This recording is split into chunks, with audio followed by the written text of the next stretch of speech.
Welcome one and all to yet another red hot sizzling Kings of War tournament report. This one could be the spiciest yet because this is the tournament debut of the Abyssal Dwarfs. Bum bum bum bum. And to guide you through this very spicy journey and to protect your taste buds from the incoming barrage, here I am in the corner of the screen right now.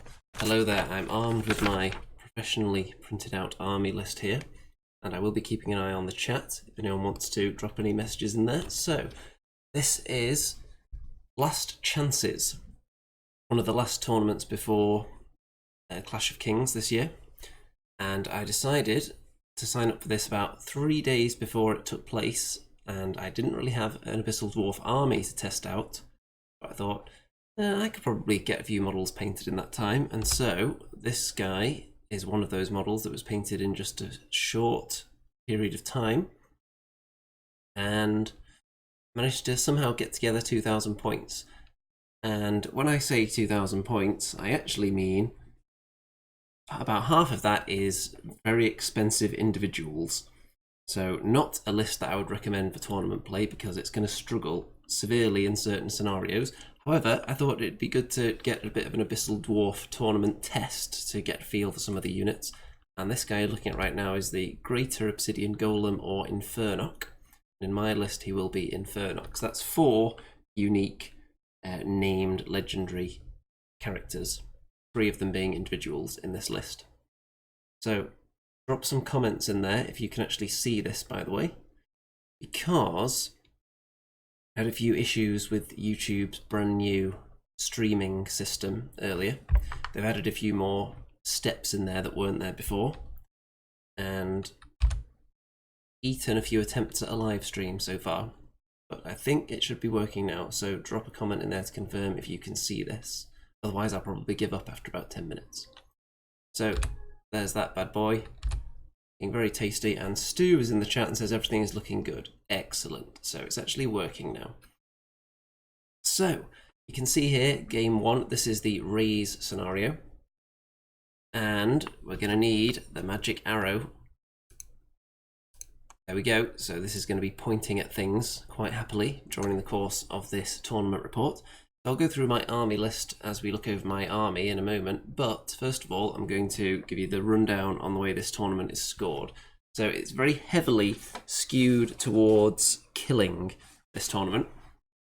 So you get 1 point for a loss, 3 for a draw, 5 for a win, but then after that you get between 0 and 5 points based on how much you killed. So if you win and wipe out your opponent or nearly wipe them out, you get 10 points. So even if you're not winning the scenarios but you're actually killing a lot, you can still get a lot of points. It's possible, however unlikely, to lose a game and get a lot of kills and end up with more points than someone that actually won a game but didn't kill anything. So it's very skewed towards killing. So I'm going to be aiming to do a lot of that because I don't think my army is going to be that great at winning scenarios when you see how many individuals I have. So I'll just go through my list first of all. So starting down at this end on my right flank, we've got a regiment of Immortal Guard with a Throwing Mastiff, mutated Throwing Mastiff because they're Abyssal Dwarves and they don't just have any old throwing dogs. They've got the most hideous mutated ones going. We've got Basusu the Vile, or because I'm using a female gargoyle, one of the Vanguard Abyssals, then I call her Basuzan. And then we've got Braki Barker, the half-breed champion with the 12-inch inspiring range, which is obscene for this game. We've got Infernock right there. I think it looks quite good from the back, all the crystals up there. We've got a troop of Decimators who are not very point efficient, at least I'm hoping that changes in 3rd edition, but for now they're one of the units that are painted though, so they have to go in because I don't have any options. We've got a horde of lesser obsidian golems there, and there's another one further down. One of them has the Mace of Crushing, one of them has the Blade of Slashing, just because I had some points left over. The Mace of Crushing, there's not that much point putting it on them really, with them being vicious. Most things in the game they're not going to have trouble wounding anyway. Occasionally that'll come up. There's Dravik back there. So he is like a very powerful Ironcaster whose Fireball has piercing and it can heal Infernock with every point of damage it does, so that's handy. You don't have to forego a turn of damaging the enemy just so you can heal up something. And there's a regular Ironcaster there represented by an Immortal Guard because I don't have an Ironcaster painted yet. This is very much thrown together at the last minute with what I could get ready in time. The Dragonfire team back there. It's not the actual Dragonfire team model because I don't want to base it up yet. I'm waiting to see what they do with 3rd edition for that because it comes on a 50mm square base, but in the rules it says it's on a cavalry base. But the actual model is way bulkier than a war trombone, I think. So it should fit on a square base, not that tiny little cavalry base. So I'm going to wait and see exactly what they do with that before I model that. The other lesser golems. There's more Immortal Guard down there. I'll go back to the wide shot in a minute and go through my strategy in this game. We've got the gargoyles here as well. So before we go on to my opponent's army, let me just go back to the wide shot and tell you what I'm thinking here. So in this scenario, you have 3 objectives placed on your opponent's half of the table, and if you're controlling them from the end of turn 2 onwards, then you can raise them and gain a victory point. And then there's one in the middle that can be held at the end of the game. So these objectives, just one off. Can you control it? Now it's gone. And my opponent is going for these 3 blue ones. I'm going for the 3 yellow ones. You can see there's already a bit of Vanguard move going on here. So I've put 2 that I really want on this side. My opponent also put 2 over here. And he's also got one all the way over there with the Dragon Lord looking at it, which I'm going to pretty much ignore. I just want to get these 2 tokens and prevent these 2 being taken. So I just want to dominate this half of the table here. I don't care one bit about what's going on down there. However, I've sacrificed a unit of gargoyles to sit there, which means my opponent can't just let me have this area to myself because I'll just jump them on that token and take it, which would be bad because they're very cheap and they're able to do that. That would be a great use for them.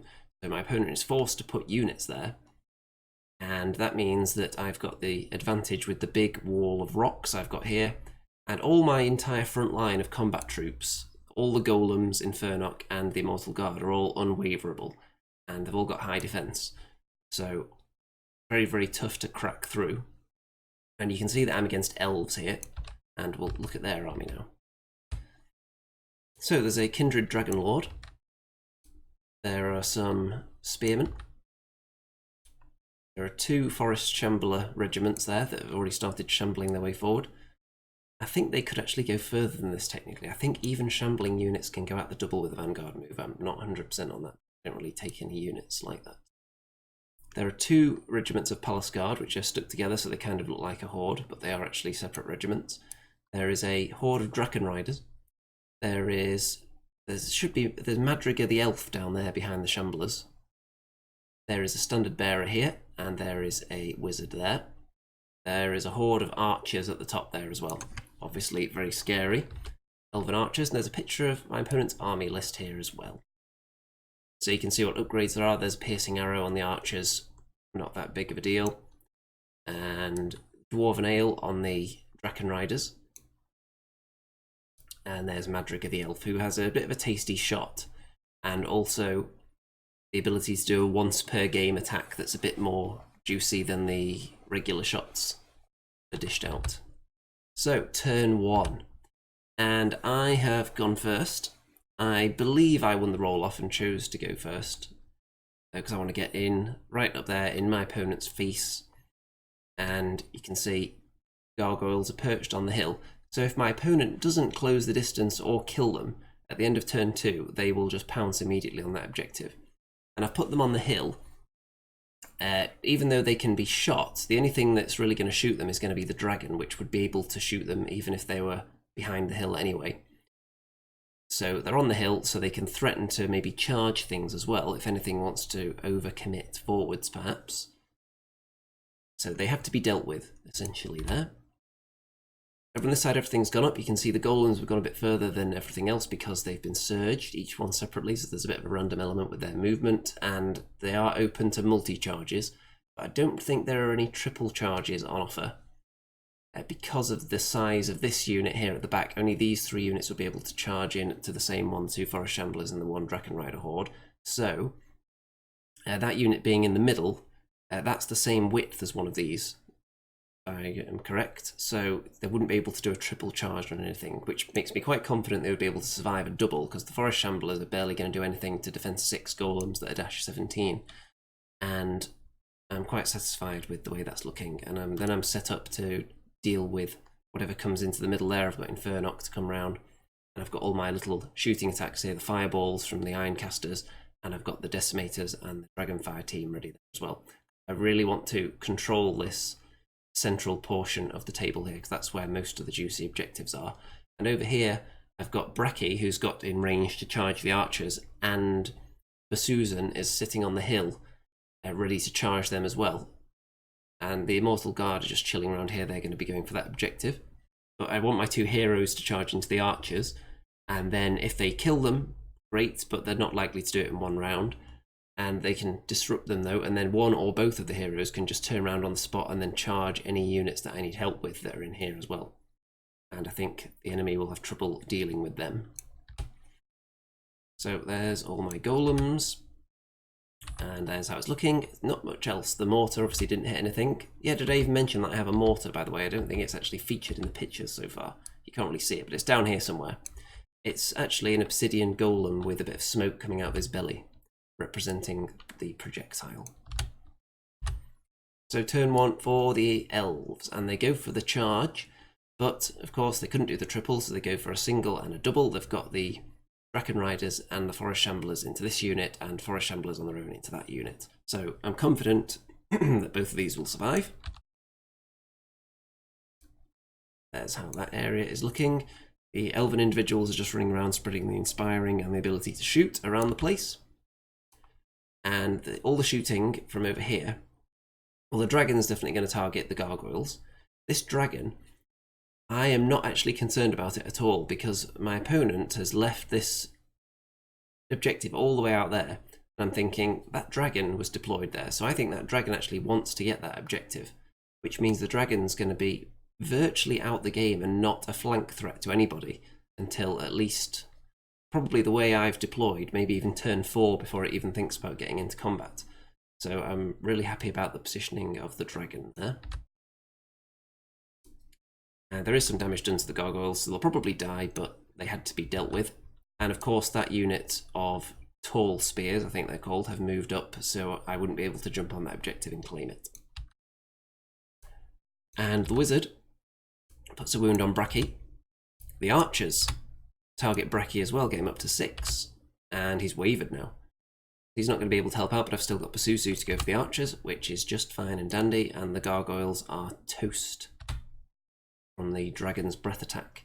So 7 damage onto these golems, 0 on this unit here. So I believe both of the Forest Shambler units did 0 damage between them. So it was all the Draken Riders' handiwork this. 7 points of damage, not enough though. So I'm going to be able to hit back. And I've got choices here.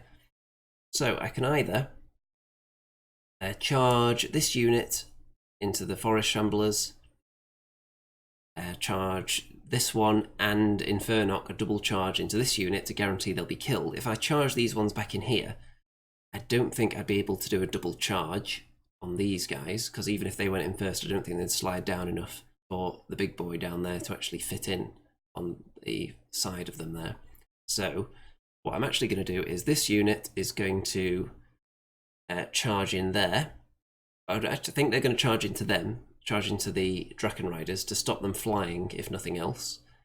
And then here, I'm going to charge these guys in the front, and then Infernock is going to move up and turn sideways and get surged into their flank. So hopefully they'll be dead, they'll be seriously wounded, and then I'll happily give up the flank charge from the Forest Shamblers into these guys, because I'm going to try to heal them as well with my Ironcasters.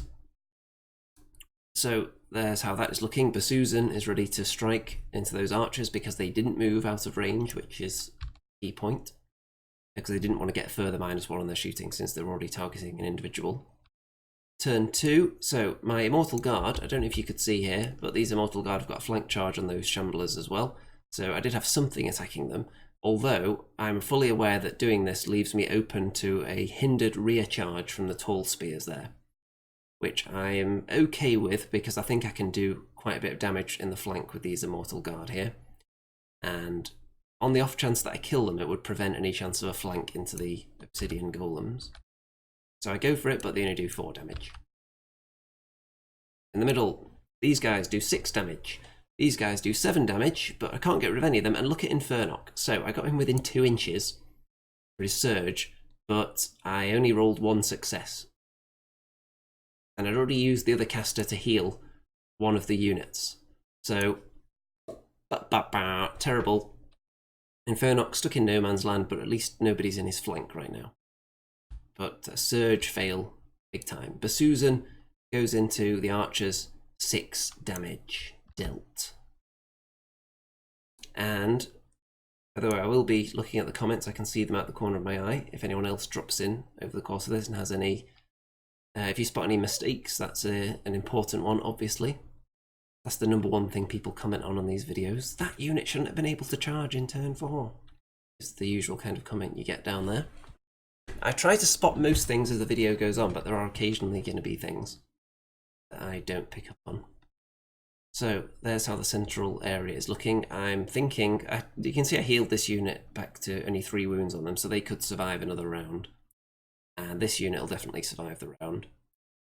These units here are in range to charge now, these 2 Palace Guard regiments, so they could potentially go for Big Boy Infernock or maybe the Immortal Guard. And what could be a critical thing here, there's one objective there and there's one here. So, if they both were to charge Infernock, I would be able to walk these Immortal Guards straight onto the objective and claim it next turn. So I don't think they would want to do that. That would be probably a bad move. Turn 2. Oh yeah, before that, ignore that #2 because this is still on my turn. The mortar this time, see the smoke and the projectile coming out of its little belly there, landed on the dragon and did 6 wounds. So take that any day of the week. So we're actually on to Elf turn 2 now. The tall spears, of course, charge into the rear of the Immortal Guard, which I offered up to them willingly. I was willing to take that risk, so they'll get eaten now. The golems do get flanked, which was another risk I was willing to take, and I couldn't afford the Draken Riders to fly off and attack something behind there. I suppose, I think they're the same height as me, but they would have still had options if I didn't attack them because I would have slid down, so they could have seen over there, maybe targeted some of my individuals. I've got guys on a hill as well they could have seen. And it's risky flying around when I've got all this surging. If someone lands behind my lines, I can turn round. But there were things they could have targeted. They could have potentially gone for my iron casters, maybe. And the golems would have been pretty tied up as well, so they may not even have been able to actually pivot that much. And over here, so the Palace Guard into the Immortal Guard, that's going to be an interesting fight, a little showdown there. Whoever wins that is going to claim an objective for their side, most likely. And the others have gone into Big Bad Infernock. And Basusan is going to take a counter-charge there. The dragon sits on the objective ready to claim that, but again, that's fine by me because I'm not banking on protecting that one.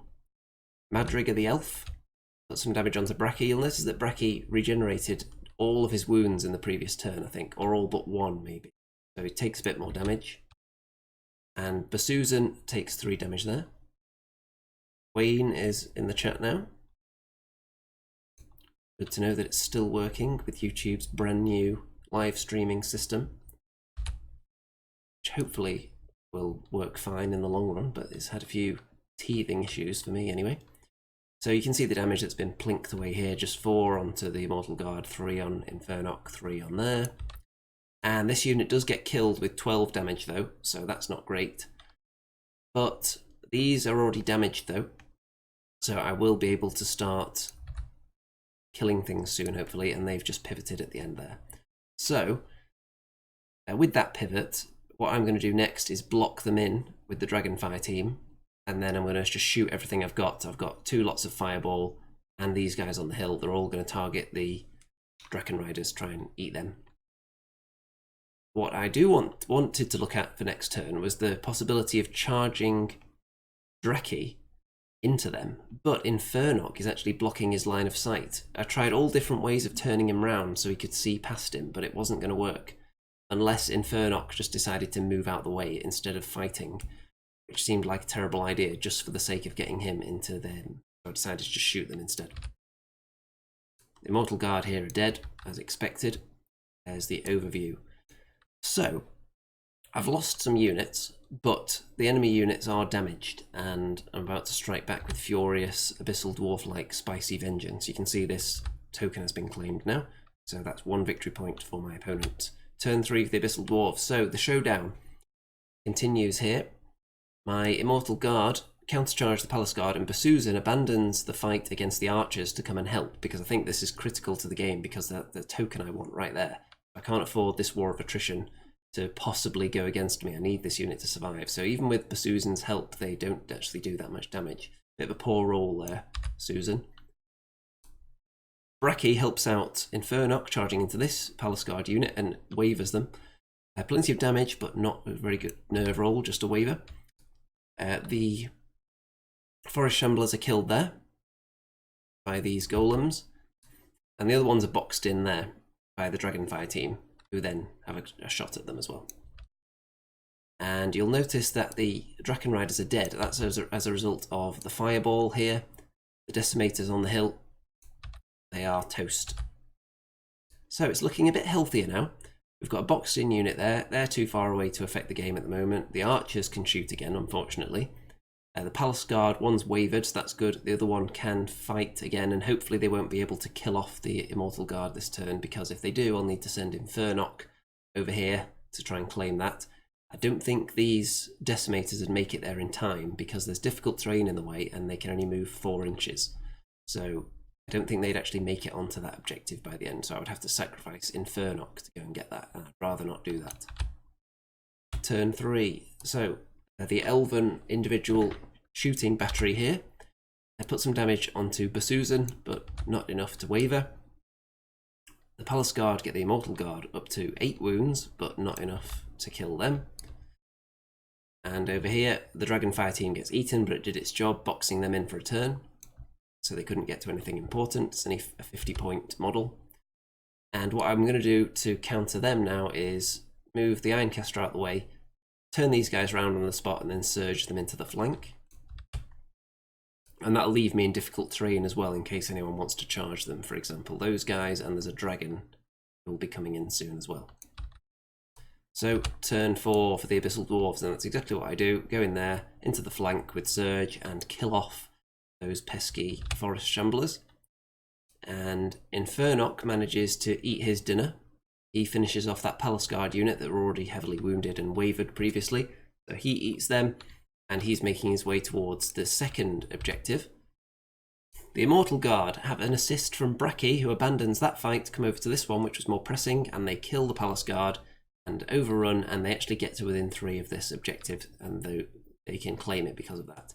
Now, there's something interesting with the objectives here, because the way I've always played Kings of War, and every single person I've ever played has played Kings of War, is that to score an objective, when it says within 3 inches, you just have to be within 3 inches of the edge of the objective. But later on in the day, I heard somebody say that you have to be within 3 inches of the centre to do it. So has everyone I've ever played been doing it wrong? Possibly. It is possible for something to be misunderstood and then everyone just starts doing it that way. So either way, generally I always play it to the edge of the objective, and I always use objectives that are the same size. So it's not a big issue, really. I always use the standard Kings of War size objectives. And that one is now claimed because they landed within range after the overrun. Basusu was needed to tie up the archers and had a go at them, so they're not going to be firing next turn. And there's how it looks. So this unit of golems could take a hindered charge from the tall spears and the dragon, but they're unwounded, so they're probably not going to die as a result of that. I've got Infernok bearing down on this objective. I'm protecting an objective back here. I've got lots of shooting units still left. I've got the Decimators, and I've got 2 Ironcasters with Fireball. So any wounded units that want to come and hang around down here are quite ripe for the plucking. It's looking good for me at the moment. It's equal on objectives right now. These elves could just sit there on that objective and try and claim it at the end of the game, because that is where the middle objective is. But if they do that, then they've got pretty much zero chance of pushing through my golems here with just the dragon. So they're going to have to take the risk. Turn 4 for the elves, so they do go for that juicy double-hindered charge, and they've got the standard bearer behind them there. So a dragon can dish out some pain, but hindered, it's not going to get that many hits. So I'm quite confident of surviving there, and I think they're inspired by the Ironcasters I've got around as well. That's when they move the damage dice up as well. Madrigal the elf, what does he do? Wounds Bracky a few times. Basusan becomes wavered as a result of the archer's countercharge, which is okay, because I've still got Bracky alive who can charge in there and take over from her next time if need be. 6 damage onto the golems, and that would have required an enormous nerve roll to kill them, which was not achieved, and they're within inspiring range as well, so they're going to be fine. So what I'm going to do next is, you can see Infernock wants to end the next turn within 3 inches of this counter, but also wants to kill that unit of tall spears. So what I'm going to do is move him up, turn and get in the flank, and then surge him into the flank with this guy, who's going to move to about this point on the hill. And surge into the flank, and eat them for dinner. And then at the end of combat, go backwards and end up on that objective. That is the plan. And these guys will countercharge the dragon. And maybe kill it, maybe not. If they don't, it's not a big deal, because I can use my other caster to maybe heal them up. I think it's going to be a long drawn out fight, because of course once I've hit the dragon, it can't fly, but it won't be hindered on the countercharge next time, so it could do more damage. Turn 5, so Bracky takes over the fight against the archers, and Basusan, you can just see the wings there, has backed away a bit. And these Immortal Guard have nothing to do now, so they're just chilling. Infernock succeeds with that plan I just laid out, got surged into the flank of the spears, and because it was a surge into the flank, I was also able to shoot them with the decimators first, and then do the surge later, which is a real benefit of surging someone into combat. You can also put damage on them with shooting attacks first. So they are toast, and Infernock then backs up and is going to claim that objective. Very, very nice indeed. More damage onto the dragon from the golems, but don't quite kill it.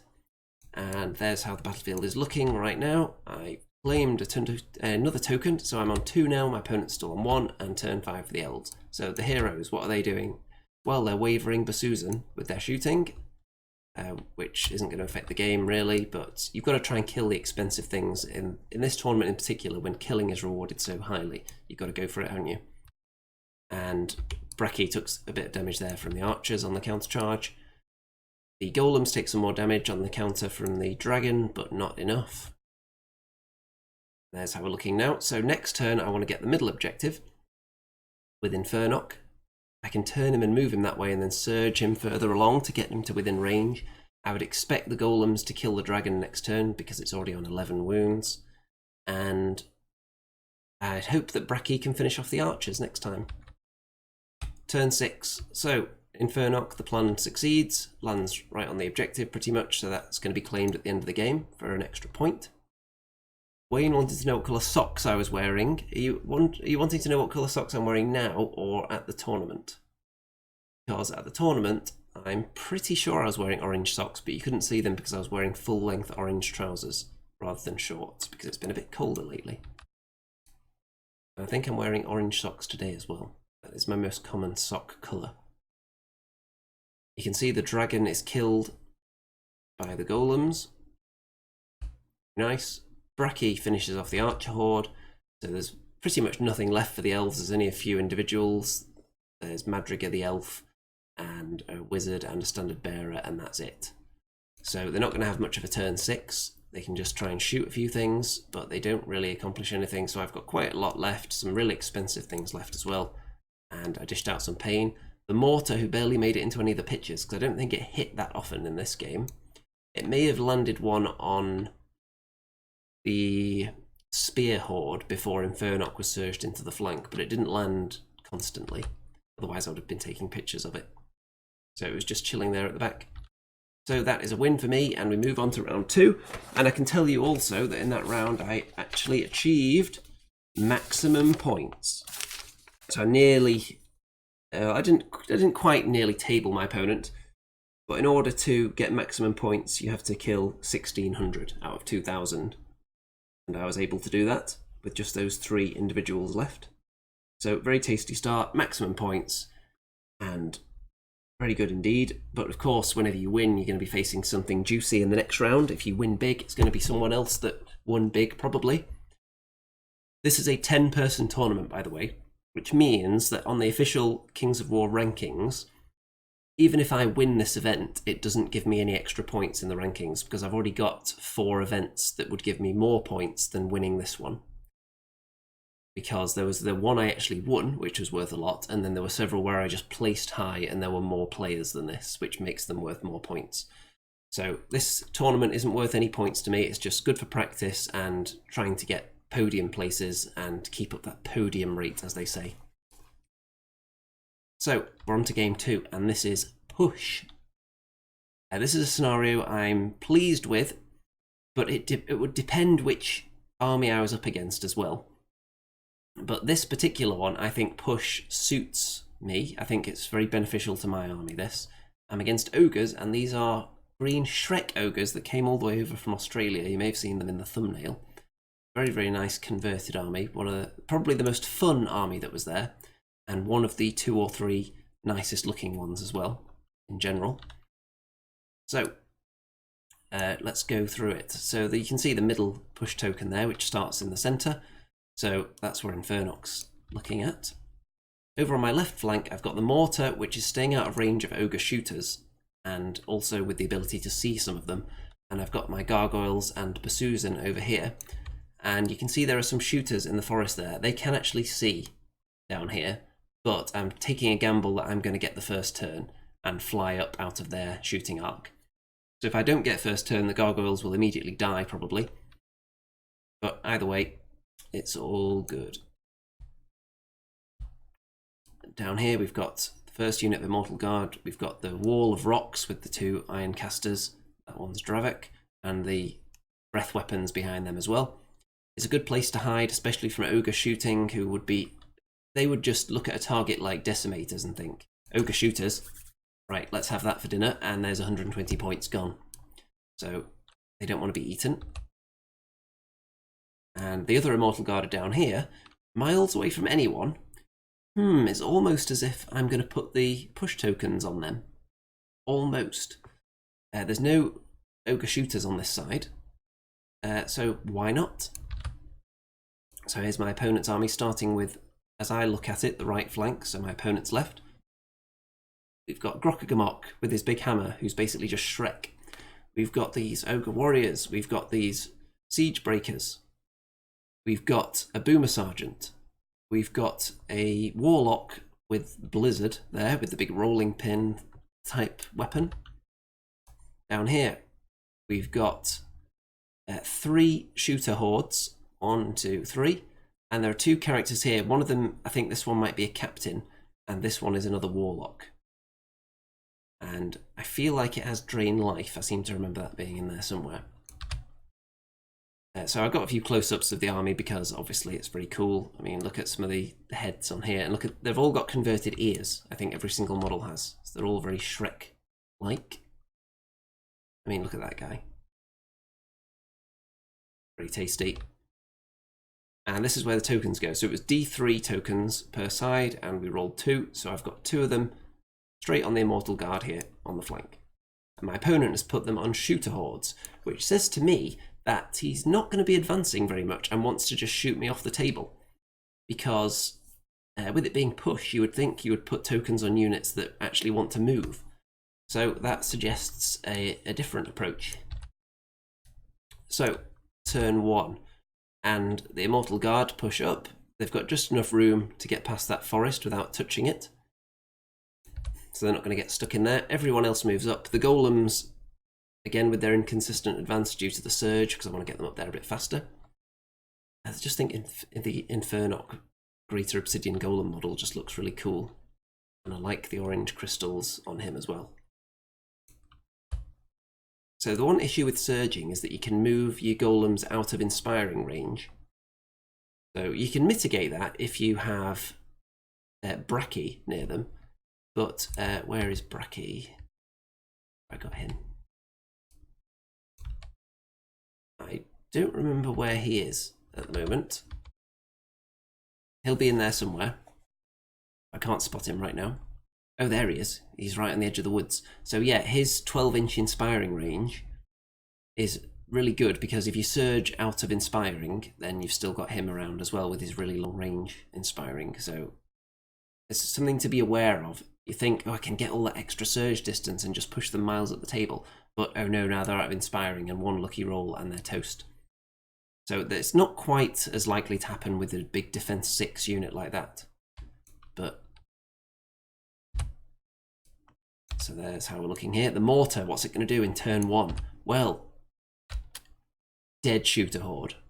The mortar lands on them, I think it does 8 or 9 wounds and just instantly kills them. And the Abyssal Dwarf heavy mortar is just an absolute monster. So most mortars, the amount of damage that you do with a guarantee is not as high as this one. Because it's 4, whenever you hit, it's going to be 4 plus d6 rather than 2 or 3 that some of the other races have. It's just 4 straight away. And so you're going to do between 5 and 10 hits when it hits. And often with the other races' mortars, you think, take the Goblin one for example, which is a bit cheaper. You'll roll, let's say, 7 dice and you suddenly get a big pile of 1s and think, oh no, I've not done any damage. But this one's vicious since it's Abyssal Dwarves. And it's also piercing 3 like the Goblin one. So you're generally wounding 90% of your targets on 2s and rerolling 1s. The Undead one is also vicious, but that one is only piercing 2. So that's not quite as good. So I just think it's the best mortar there is. It's probably the most expensive one, but what other mortar just reliably can do that kind of pain and punishment being dished out? So Shooter Horde, dead turn 1. Very tasty. The Gargoyles and Basuzan have moved outside of the shooting arc of these shooters, threatening their flank, so they're going to have to turn round or they're going to take a flank charge, and only Susan would be hindered probably, because they'd be sharing the frontage, so Gargoyles in the flank would actually do a reasonable number of wounds probably, because like everything, they're vicious. They could chip a few in there, and Susan could certainly do a few, even hitting on 4s. So they wouldn't like to take that charge, so I think they are going to turn round. And let's see what they do. So Ogres, turn 1. These shooters, what do they target? Well, they plink some damage onto this Immortal Guard unit that are only there to harass the shooters. So that's what they're there for. They're there to draw fire, because Infernok is going to be picking up a token, so he's actually important. I don't want them shooting at him. The Blizzard Warlock puts a bit of damage onto these golems, just 1, which is fine. And one of the other casters puts a spell on the gargoyles and wavers them, which is okay because they're still alive. And you can see that those, oops, we don't want to drag the whole picture over there. You can see that these shooters did have to turn around, but they can't shoot yet. So the fact that the gargoyles are only wavered means I can leave them there, and these guys can't turn away. They have to kind of sit there, which is going to be annoying for them because they can't turn and shoot. And I'm going to keep pushing forwards. You can see not much of an advance from the ogres, really. They're not eager to get charged by all this madness, really. They do have the speed advantage, but with all the surge I've got, I think that's a little bit intimidating sometimes. And people are hesitant to come into range. So, my next turn, Basusu moves up here. Not worried about taking a couple of spells to the face from the casters. And the gargoyles pretty much stay where they are and regenerate most of their wounds. Everyone else pushes up, and I've only offered up 1 charge. These golems have offered up a charge to this horde of warriors here.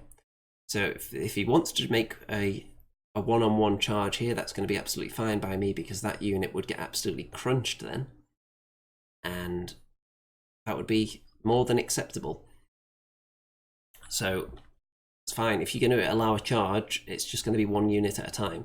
What my opponent could do here is charge that unit in and then push everything else up into a position to threaten. However, that would leave them in range of me and my surge, even if they're outside of my charge range. So it's risky. Because if they bring them into my just regular charge range, I'd be able to get Infernoc charging into one horde into another. Even if this unit died somehow to a single horde, I've got all this shooting behind here to target that horde as well. So everything would be tied up pretty much. So it would be interesting at least to get Grocky into combat. But I don't think he's thinking that way. He's being quite cautious in the approach. You'll notice that my Immortal Guard aren't going up as fast as they can. That's because this Boomer Sergeant is actually a threat to them, potentially. So they're hanging back a little bit, staying out of his threat range. And there is that charge being offered. If you want it, come and get it. These Immortal Guard are just pushing up, ready to threaten anything around here. Turn 2 for the Ogres. So some spells, and this one might be a captain. They shoot at Basuzan and do a little bit of damage. And these shooters put some more damage onto the Immortal Guard. These ones target the gargoyles but don't do much, and I don't think they even waver them this time. Very, very poor roll there. Very disappointing. And the rest of them back away a bit out of my range, so I'm not going to be able to surge into them too easily. The Boomer Sergeant is chilling out in front though, because if he gets charged, he doesn't really care. Turn 3 for the Abyssal Dwarfs. So Bracky moves up here, outside of the charge arc of Grokkagamok and all the others, but not really bothered about the Boomer Sergeant. Everyone else moves up, and I've allowed that one-on-one charge option again if my opponent would like to take it, so the warriors can charge into this unit, but no other charges are open unless the Boomer Sergeant wants to join in, which he probably doesn't. And down here you can see that the Infernoc has just grabbed that token from the middle and is going to be taking that into enemy territory very shortly. Basusu charges into this guy, which I think may be a captain, and does some wounds. And the Immortal Guard just get ever closer to those shooters. And the gargoyles just shuffle a bit. They're not charging in because that means on the... I was thinking about it, but on the counter charge, these guys could kill the gargoyles very easily and then get a free turn round at the end of it. So if I stay there, they have to actually stay there and shoot me. And then they can't turn round after, so they're facing the wrong way for another turn. So the gargoyles, for 80 points, they're getting their money's worth out of this one, definitely. The mortar, what does it do this time? Well, it lands another hit, this time on the Siege Breakers, doing 6 damage. So they're looking a bit vulnerable now. Someone like Infernoc would relish the opportunity to attack a unit that's already on 6 damage. That's pretty much the only way he would take them out in one hit when they're already at that level of wounded. So turn 3 for the Ogres. These guys shoot up the gargoyles again, 6 wounds. So they're going to die this time, probably. Susan is being countercharged, and the shooters here charge into the Immortal Guard rather than shooting them. Which, I suppose it depends whether that's better than shooting them. I'm not 100% sure. It depends if you had any other units that could also target them with shooting, I suppose. Because it's pretty comparable, because you've got one better to hit in combat, but one less. You've got one more piercing on the shot than you have on the crushing strength in combat. So it kind of evens out. So it depends if anyone else can join in, I suppose. And it depends if it's a unit that you would want to disorder, perhaps, or if you'd be in difficult terrain, or if they're in difficult terrain. So there's a lot of factors, but he decides to go for close combat. I suppose it also brings this token slightly closer to my half if you're thinking in scenario terms, so that's something to consider as well. And again, the ogres have backed away. They do not want to engage this wall of rocky death. I think they're very intimidated by the beautiful paint job that I've done on these. Very intimidated indeed. You can see the Boomer Sergeant going to work there. Not much accomplished there though. Basusu takes a bit of damage, but not concerned. Bracky takes some damage there. The gargoyles are dead. No! And Bracky becomes wavered, so that is a little bit of a fly in the ointment, as they say. Because I was thinking about next turn attacking something with Bracky and pushing a couple of units up.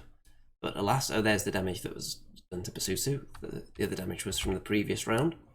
And some damage onto these Immortal Guard, but not enough. So I've got Basusu directly above here. So what I'm going to do, I'm going to charge these guys back in the front and Basuzan in the rear. Ignore the characters, just try and get rid of this unit that's carrying a token.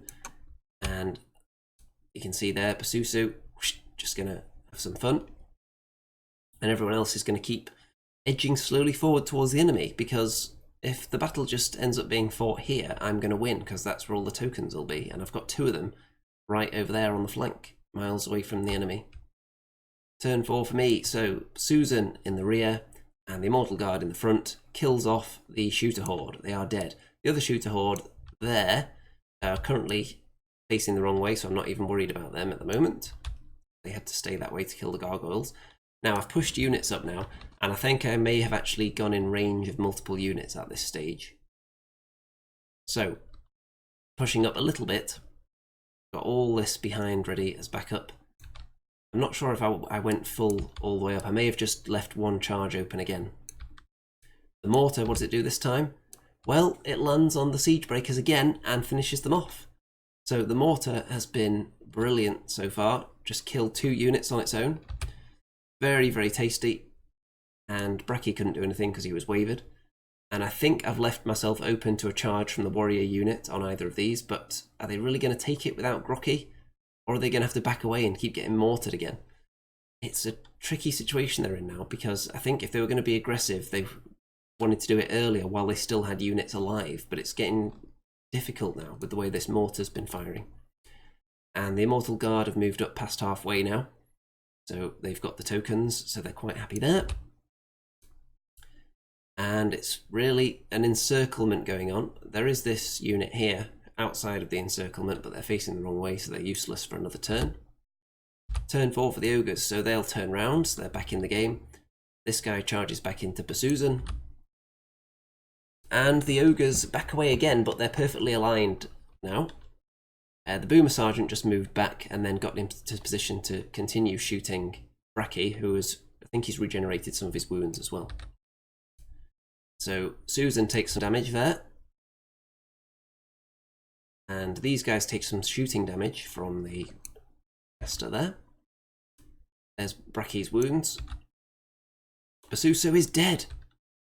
So she did her job over there, definitely. Tied up pretty much half the opposing army with those gargoyles. And it's looking very healthy at the moment. I've got 3 objectives all inside the opponent's half, and my opponent has 1 on the ground there, which no one's holding. And we forgot to put it on the unit yet, but these Immortal Guard did actually steal the token from the shooters they killed. So they're holding one, but it's not on there yet. You'll see it in a minute. Turn 5, there we go, it's on the base now. So these Immortal Guard charge into the shooters in the woods, which is going to stop them shooting for a turn to make them useless for even longer. And Bracky charges into the Boomer Sergeant. And the others push up. So I've left it open for a double charge on this unit now, because it doesn't matter how many units I lose, it's only how many I kill in this tournament. So it's only my opponent that benefits from killing my units, it's not the rest of the field, whereas I benefit against the rest of the field by killing his units. So I want to draw them into a fight now. So I'm inviting the double charge onto these golems so that I can then kill both of them on the counter. And the mortar, what does it do this time? Well, it lands on those warriors and does 8 wounds. Wouldn't you know it? It just keeps landing over and over and over. So they are going to have to go in now. Turn 5 for the ogres. So the big pile in on this Immortal Guard here, which is fine by me, because they've done their job as well. This flank has been very successful. And the double charge does go in from the Grokster and the warriors, so they may well kill this unit, because Grocky is not to be sniffed at. And that's not just because he smells, but then I'm hoping with the counter charges, not technically counter charges in the rules, but the charges that are made as a result of the positioning of these units afterwards will result in some death of these units, because they're worth a lot of points. So, got some damage dished out. So what does this caster do with some Blizzard? Wavers my Dragonfire team. And these guys take a ton of damage and they're going to die, surely? Yes. And someone has stolen the token as well, but I can't remember who it was. It may have been him. But you can see that my opponent knows that he's not going to win the scenario now, because none of these guys have turned to face my half with the token. They're all just facing this way. They're just going for kill points. So, Grocky and the warriors managed to kill my golems here. And with the positioning, what I'm going to do here, because that unit's already so heavily damaged, I'm not even going to try and charge them, I'm just going to shoot them. And I'm going to try and charge everything into the Grokster. So we're going to have Bracky into the flank, the Obsidian Golems into the front, and what Infernock is going to do is move up and pivot and then go forwards a little bit and try to get in the rear arc of Grokkagamok and then be surged in there. So we will see if that can be done in a moment. There's how it's looking. That's the dead pile in the corner, by the way. Don't be thinking there's a load of extra ogres alive down there. Turn 6. So the Immortal Guard just push all the way into the enemy half just to make absolutely sure that there isn't an earthquake that nudges them back a few inches into my half later. So the Ogre Warriors that were on the hill are dead as a result of the Decimators toasting them. Now, Grokkagamok, he has actually become wavered as a result of Bracky and the Obsidian Golems, but Infernock, we had possibly a misunderstanding, I would say, in the game. So, what I did was I moved him up and then turned him until he was in the rear arc. And then we were establishing how many inches I would need for the surge to get in there. And we came up with a number, I can't remember exactly what it was, but it was something like 8, and I've got 2 casters to try and do it with. So I rolled the first one, and it was on the other side of the table, so my opponent then nudged Infernock along an inch or so, and then thought, wait a minute, look at this, he's actually not in line to make contact. So I then thought, that's kind of weird, because we're measuring how many inches I need for the surge. So you're not just measuring how close the units are together. We're supposed to be measuring how far until it makes contact with a point on your unit, which is a perfect straight line. So it seems like my opponent was telling me how far apart they were when I wanted to know how many inches until the surge makes contact, if that makes sense to anybody. Because obviously he could have done a bit more tilting, and if that resulted in him not being in the rear, then I could have just gone for something else. For example, with Infernock, I could have maybe taken him into the unit on the hill, perhaps. But I think you see what I'm saying there, don't you? So if you're determining how many inches you need for the surge, that automatically implies that it's lined up correctly, because you're checking how many inches until this point contacts part of the enemy unit's base. I think I've explained that adequately. So I decided it wasn't worth arguing over, though, because, I mean, the game's already pretty much over at this point, and it's just a question of whether Grokkagamok dies, and I actually did plenty of damage to him regardless. However, I only waver him as a result of all that damage, rather than killing him, with a bit of a poor nerve roll there. But still, it's looking very, very healthy. I've got all the tokens in my opponent's half, and it's definitely going to be a win. So turn 6 for the Ogres. So Grocky can't do anything due to the waver, so just backs away to safety. And there's some shooting going on, so they'll be hoping to kill off some units to get a few extra points with those shots in the final turn, and everything just shoots at the Dragonfire team, gets wavered. The shooters target the golems. Oops. So there's a bit of damage on them. The decimators take some wounds as well. And the golems, as a result of all that shooting, do actually die. They took further damage from possibly the Boomer Sergeant, I can't remember. They took quite a bit and they were toasted. But overall, lots of expensive units of mine still alive. And very, very healthy win. And if I look at the score sheet, then we'll see that we got the same amount of kill points. We killed roughly the same amount of points worth of models, nearly identical, only 15 points difference. I killed slightly more, but not much. And we both got a healthy +3 kill bonus, and I, of course, get the win points. So at this stage, I'm definitely at the top of the table and thinking I've been quite fortunate that the scenarios have allowed me to win without really having units that can score. If it was Invade against something with just a billion drops and lots of flyers and stuff that I just wouldn't be able to catch, it would be a bit of a nightmare. But the scenarios have been kind to me so far. We'll see if that continues. So there's how much is left. We both killed just below half of each other's army in points terms. But it didn't really seem like a close game, though, because it always looked like I was going to win. As soon as the mortar killed that first unit of shooters in turn 1, it was an uphill struggle for my opponent, and he really was just backing away, being shot, and I was just advancing with the tokens. So it seemed like a foregone conclusion. So it seems more one-sided than perhaps the kill points suggest. Now, round 3. This is the plunder scenario against the forces of nature with Basilean allies. So there are 5 tokens along the centre line, and you take it in turns to pick 1 each that's worth 2. So my opponent has a lot of flying stuff that can actually sit on objectives at the end of the game. So I want, or actually it's the pick-up objectives, but a lot of flying stuff still that can jump around towards objectives at the end of the game, or into areas where they're needed at the end of the game. Lots of high-speed units, lots of flyers. So, Wayne says, where's Black Dragon Miniatures? Black Dragon Miniatures is the shop that this tournament took place in, and that is in Hinckley, which is near Leicester. So it's actually a very good little venue for tournaments. There's quite a lot of gaming table space in there, and it's one of the few shops that actually stocks a decent amount of Mantic stuff, including Kings of War. So the other places I've been to tournaments recently, the Forge, for example, I don't think they have any Kings of War stuff. And they barely have any Mantic. They have a little bit of Hellboy, I think, but it's not actually a very big shop, that one. And there's Element Games, obviously.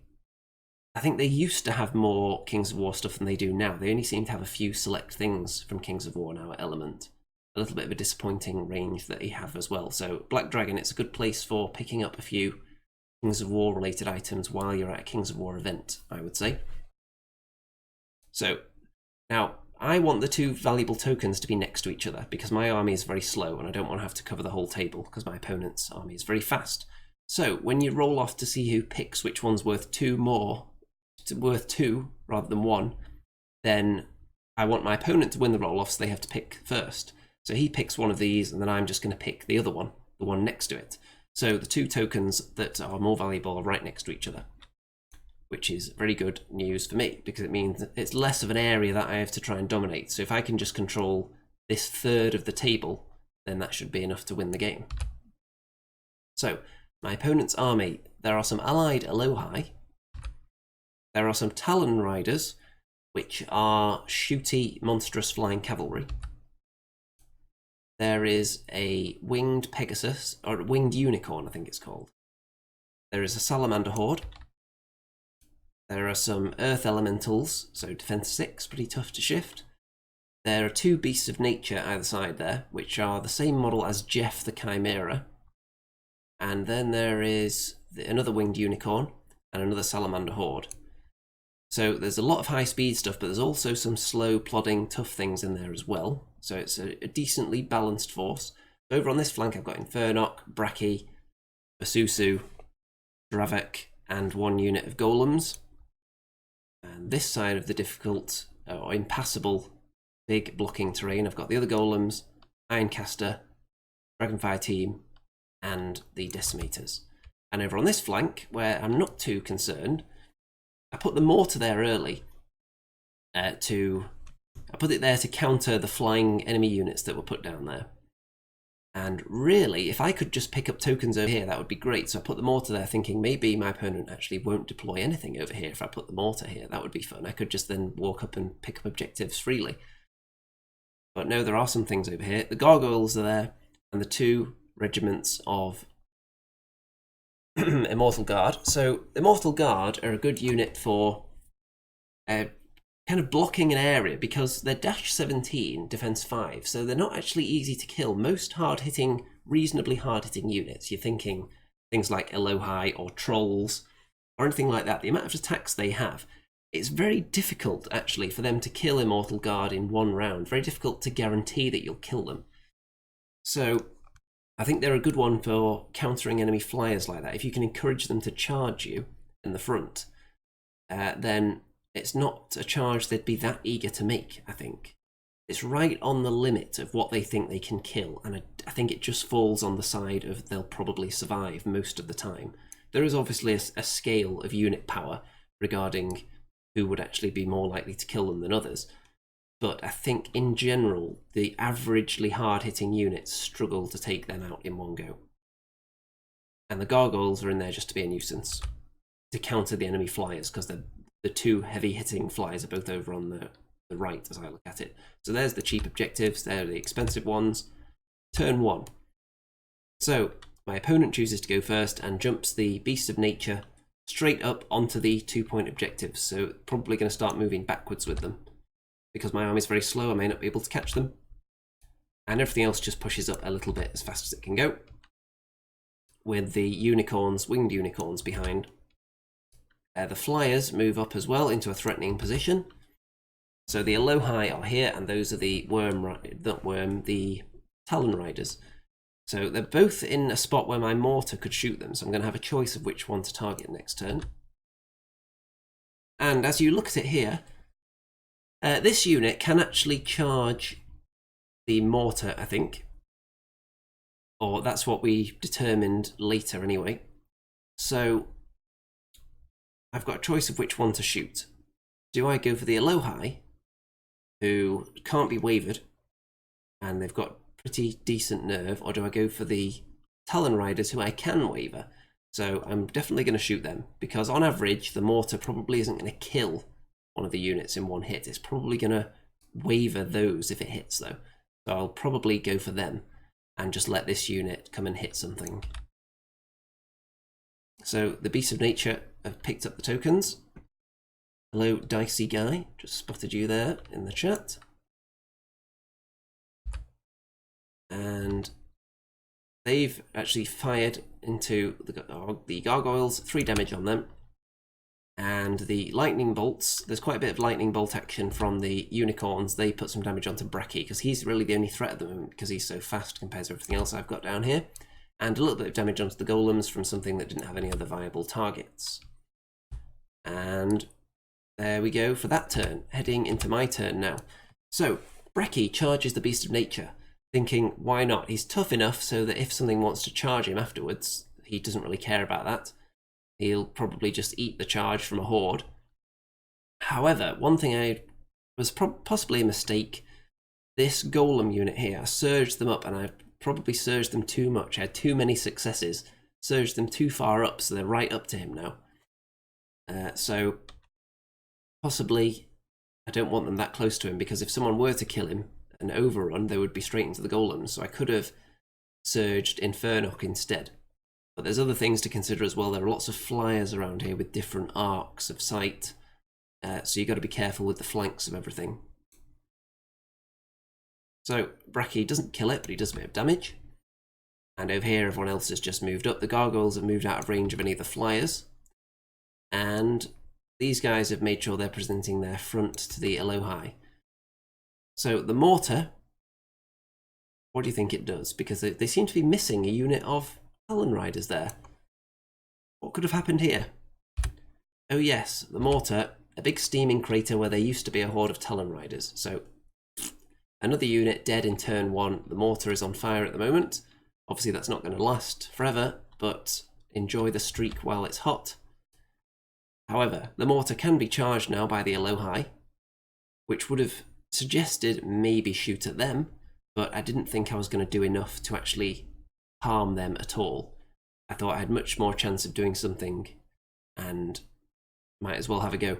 Because if they do charge the mortar, that gives me a chance to head towards objectives with the Immortal Guard, and I've also got gargoyles here who could go after them and tie them up for another turn.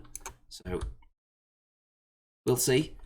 So Brekkie did get charged, and thankfully this guy here, because he didn't want to drop the objective, he wasn't able to back up very far. He could only go backwards 2.5 inches. If he'd dropped the objective, that would have meant he could have gone backwards 5 inches. But because he wanted to hold on to it, he could only go backwards 2.5, which meant that he couldn't double charge Brekkie with these 2 units, which is great because that horde on its own probably isn't going to kill him. And the earth elementals in there aren't going to do too much, but they could have helped out in the fight against Brekkie, which could have resulted in his death and a double overrun, which could have actually been really painful. So I'm glad he didn't want to drop the token there. And this guy with the token is just hiding. the other beast and everyone else is moving up a bit. And yeah, you can see that the Alohi do go into my mortar, onto the... Here, we've got this unicorn, which puts some damage onto my Dragonfire team and wavers them, which isn't that big of a deal because my opponent will have to deal with them later in the game now, and they're only a 50-point unit. I don't mind things like that becoming wavered. So the mortar's dead, so I'm going to have to use my gargoyles to tie them up for a turn. And here you can see that Bracky has taken 5 wounds, and the golems haven't taken any wounds, which is fine. And what am I going to do now? Well, I'm going to have Infernock go into them, and these guys are probably going to charge into the mushrooms, along with Bracky, to try and kill them in one go. Because Bracky and the golems into the earth elementals, it's a decent chance I can get rid of them. And Basusu down here can't see everything because she's so tiny, but she can see things on the hill, so I may charge the beast of nature up there, rather than just throwing her into one of the hordes that aren't going to be killed yet. So there's how it's looking on that flank. So you can see I've got a pretty clear path towards some of the objectives here with my Immortal Guard. Turn 2. So Infernock in there, he's not going to kill them, he doesn't have enough attacks, but it's just to stop them a bit. And here we've got the golems, and Bracky do not manage to kill the elementals. I think they do 10 damage though, but they don't get high enough on the nerve check to kill it. Yeah, look, there's 10. Basusu charges into the beast, does some damage. There's the damage confirmation on the mushroom earth elementals. The other golems charge into the other horde. This is in the kind of in the center of the table. They do a bit of damage, making a start on them. And the gargoyles do enough damage to stop the Alohi from flying, which is all I needed there. So, pretty good. I think they're Alohi anyway. If I'm totally wrong, then if my opponent watches this video and lets me know, then feel free, because I haven't actually had a look at the army list lately, but I think that's what they are. And here we go. So it's getting very tight and compact in here. No one can actually bounce too far from combat because there's tightly packed units. I think at the moment they can bounce, but you'll see in the upcoming turns, units get packed in on either side and it becomes very, very congested.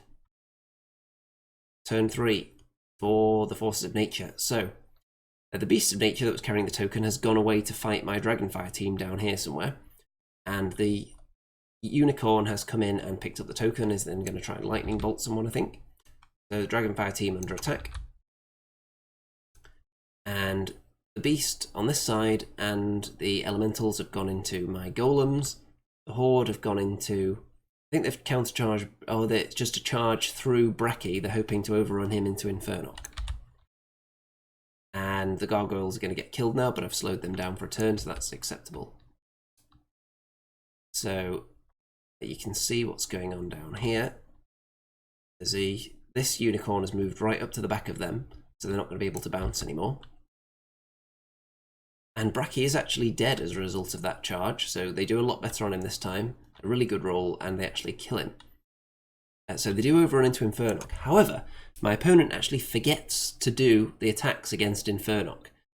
And we get all the way through my turn, and then on his next turn he remembers. So I just let him do 2 rounds of attacks basically against Infernock, since he forgot on this turn. Because they should be entitled to it.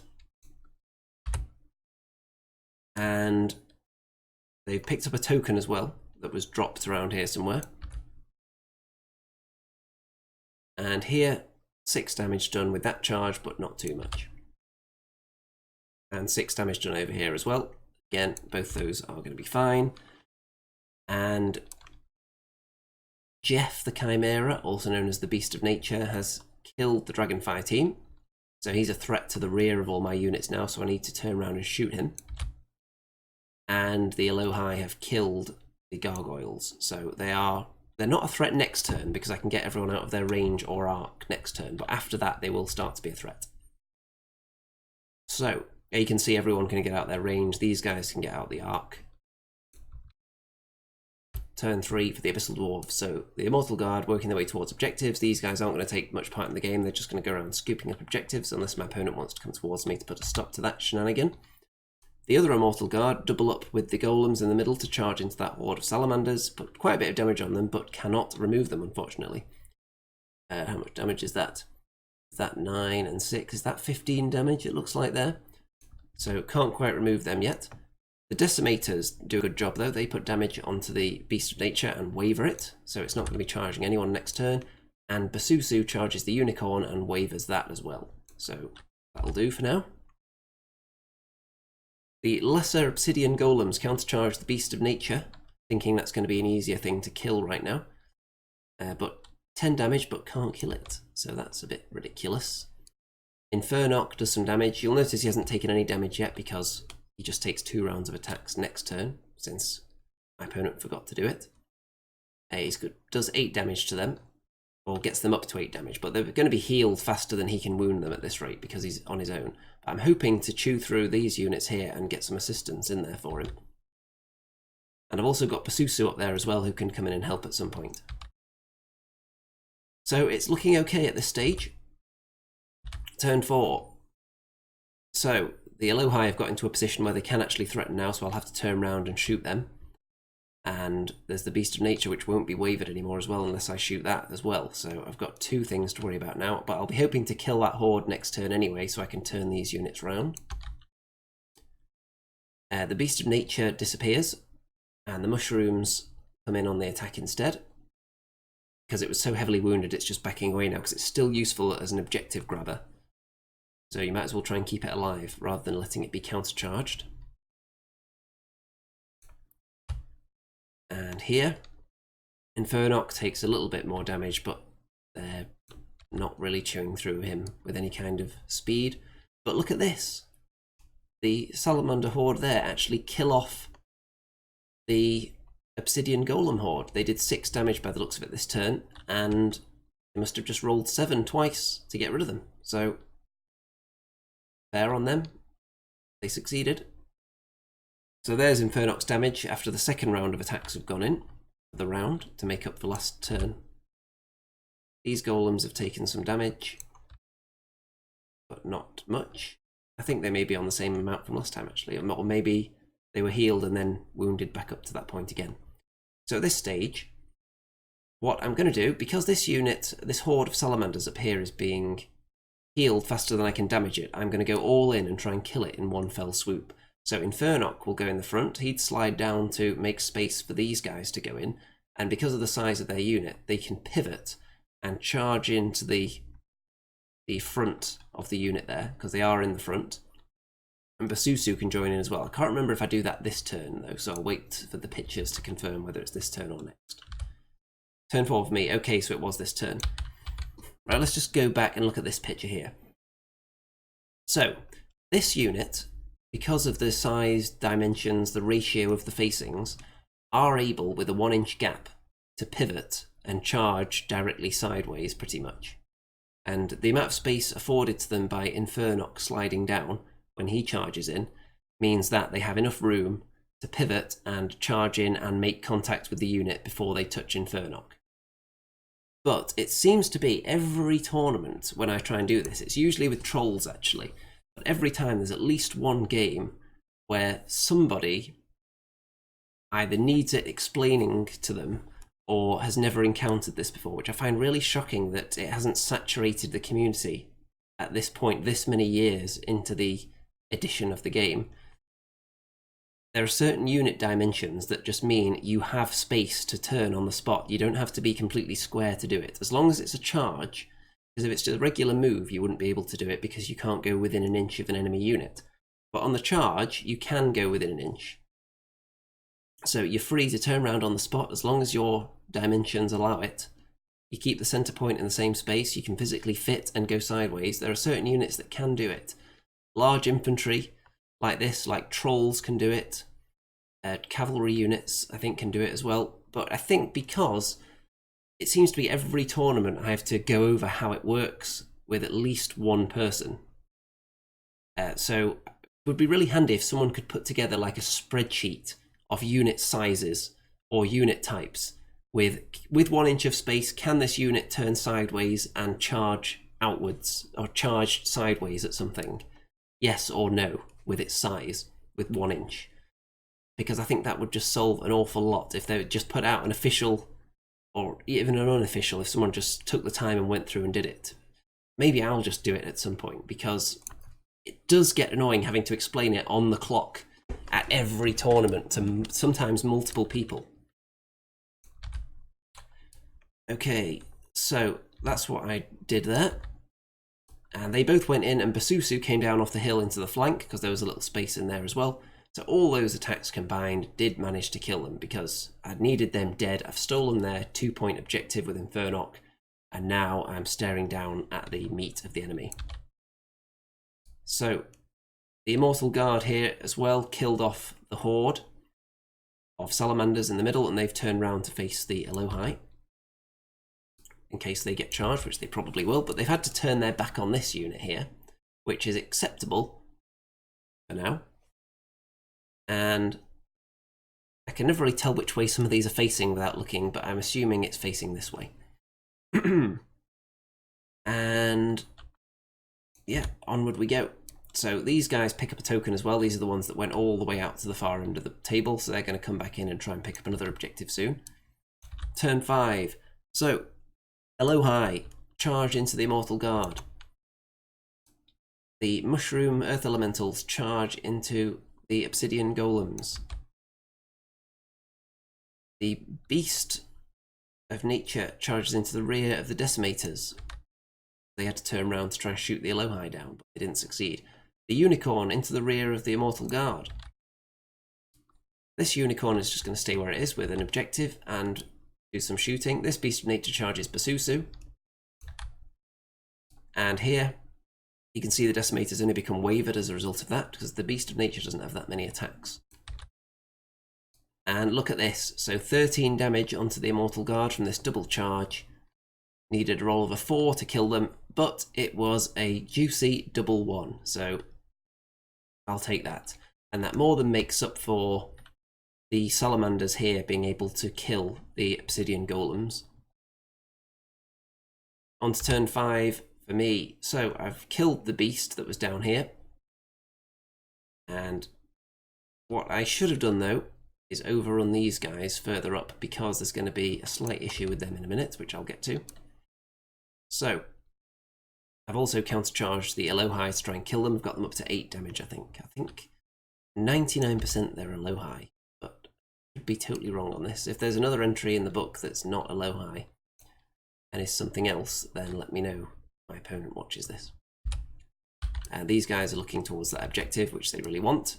And this objective has been dropped by one of the flying enemies, and it's flown off somewhere. I think it's this one. It's flown down here to block some of this action. And yeah, there's how it's looking. So I'm in the lead at the moment, but there are lots of objectives ripe for the plucking. And this guy has jumped onto that objective now. This Beast of Nature got one of the 2-point objectives, the one I don't have. This one has charged into Basusu to be a nuisance. And this unit here have decided to move sideways. Instead of killing the Immortal Guard, they move on to the 1-point objective. Which means that if I can kill them with the Immortal Guard, I can steal it off them and win the game. And over here, this Unicorn has picked up a token as well that these guys were heading for. So I would have to kill them to take it as well, but that's not likely to kill it in one round of combat with the Immortal Guard. So I've got 2 plans, because my opponent has pounced on the objectives now with all these flyers. There's 2 things I can do to win this game, because I'm currently 1 point down. I need to kill the 2-point objective or steal a 1-point objective. So if the Immortal Guard charge in there and kill them, they're already on 8 wounds. So if I could just do a few more, that would be fine. I should be able to take them out. These golems as well can be surged towards this beast, because they can't see it right now. So they can move forward 5, and then I've got 2 casters to surge them up. So that could work. We'll see. So onto my turn, and Infernoc and Basusu kill the unit that was blocking them in place. The Immortal Guard go in. They do all this damage, and I'm not sure if this is wrong, the amount on the dice here, but I needed a 6 to kill them.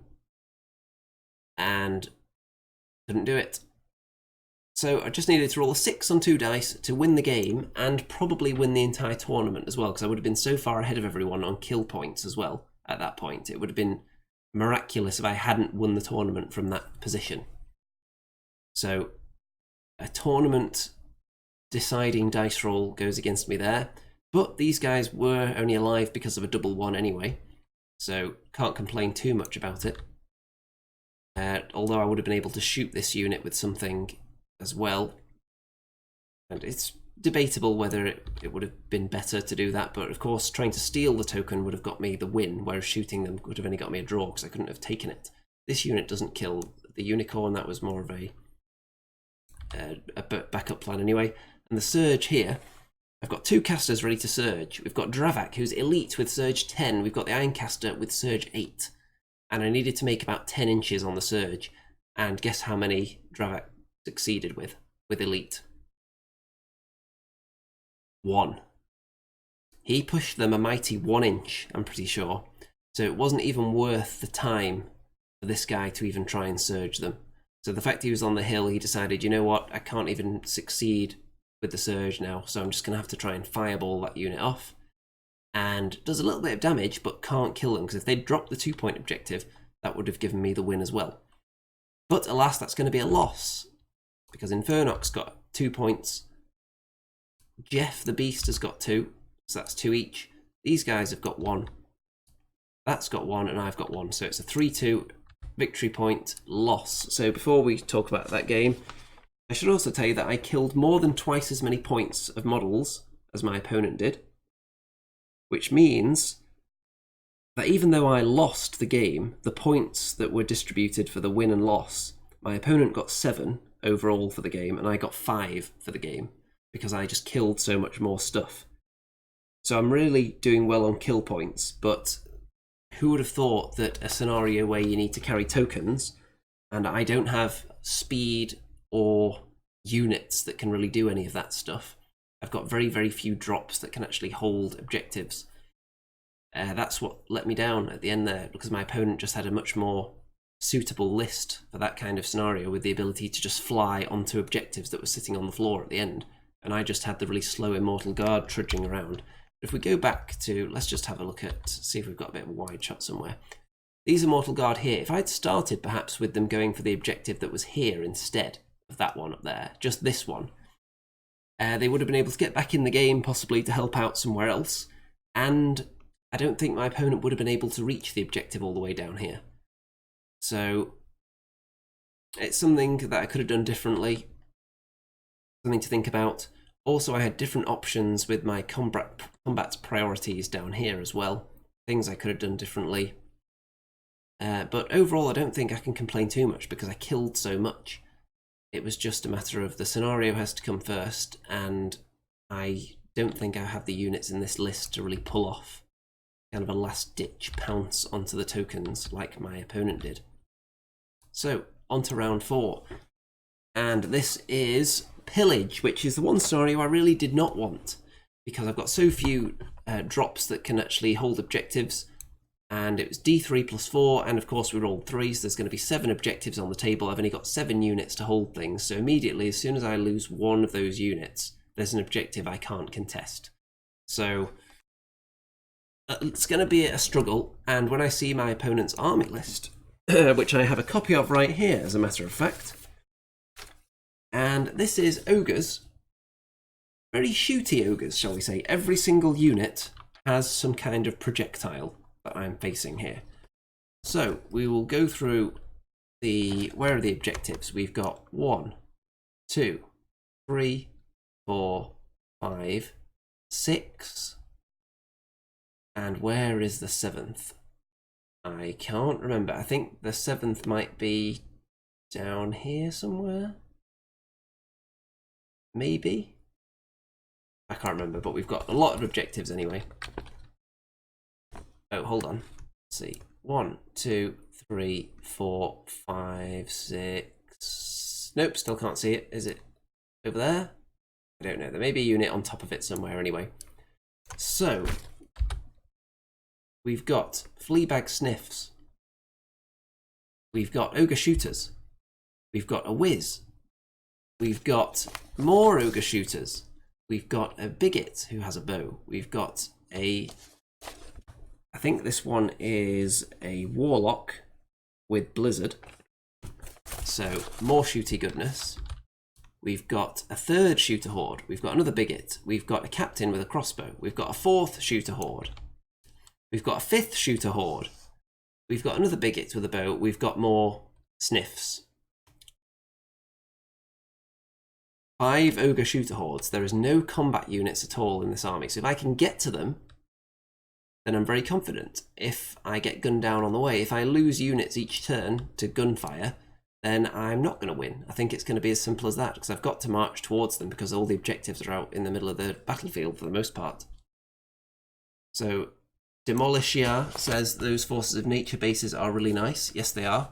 Very impressive. I've faced 2 of the most interesting armies, definitely the Shrek army, the most interesting and funny, and the Forces of Nature army, possibly the best painted one technically at the event. Arguably, there was a couple of other nice ones as well, but that was a very nice one. Probably the nicest basing though. Very nice scenic, the rocks and the leaves and everything. Very delicious Forces of Nature there, if I haven't already commented on the paintwork on that army. So on my left flank, I've got this big beastie, Infernock. I've got the Golems, I've got Dravok, and I've got the Decimators. So these guys are going to be marching forward directly towards the shooter block where most of the shooters are located. Then I've got other golems here along with some Immortal Guard, Dragonfire behind them along with the Ironcaster. Then over here I've got these Immortal Guard, Breki, Basusu and the Gargoyles, and my mortar is down here. So the mortar is in a position where it can't be seen by any of the Ogre shooters, but it can see some of them because of the width of the base. That's possible to pull that off. And Basusu and the Gargoyles cannot be shot in turn 1 because of the terrain. So they're positioned for that reason. So you can see there's a hill here. My Golems, of course, are all height 3 or above, so they can be seen over the hills, but would get cover. So wait a minute. We got all the tokens. 1, 2, 3, 4, 5, 6. I'm sure there's a 7th one. Does that not include the one that's in my deployment zone? Yeah, I think the other one is in my deployment zone, but you can see all the rest here.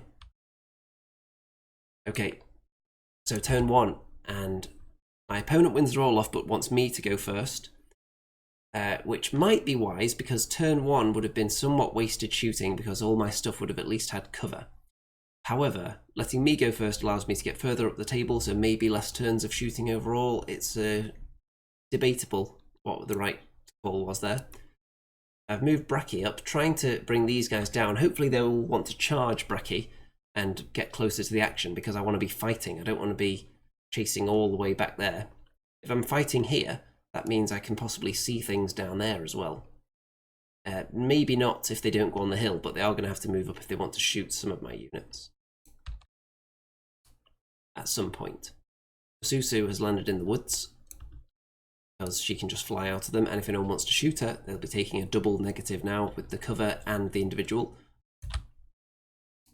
And back here, the golems get surged up the hill, and these ones get surged forward as well, because I need to close the distance on all those shooters. And we apparently have a gorilla in the chat. Hello there. And there is the battle line. Looks a bit uneven because of the surging as usual, but I'm not worried about being charged by anything. I just want to get as close as possible to limit the number of turns I'm going to be shot from here and here and here and here. And all the bows and the spells everywhere as well. It's going to be just a hail of arrows. So we'll see if I can survive that barrage. Turn 1 for the ogres. So these sniffs are going to have a shot at the gargoyles, but they are inspired right now, so they might survive that.